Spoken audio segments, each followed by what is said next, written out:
Cruise ships, food, desserts, what are they all about? So, Radiance of the Seas, travelling from Vancouver to Alaska, and I'll just show you one of their dessert stations.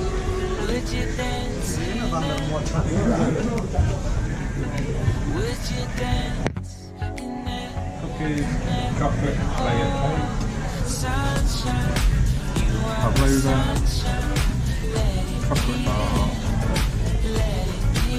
got jello, cherries, butter cake, not sure about that,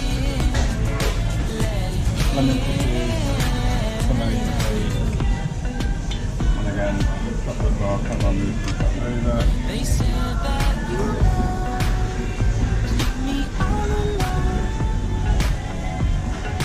Cheesecake and butter cake again, so that doesn't sound very nice. I'm sure it tastes nice.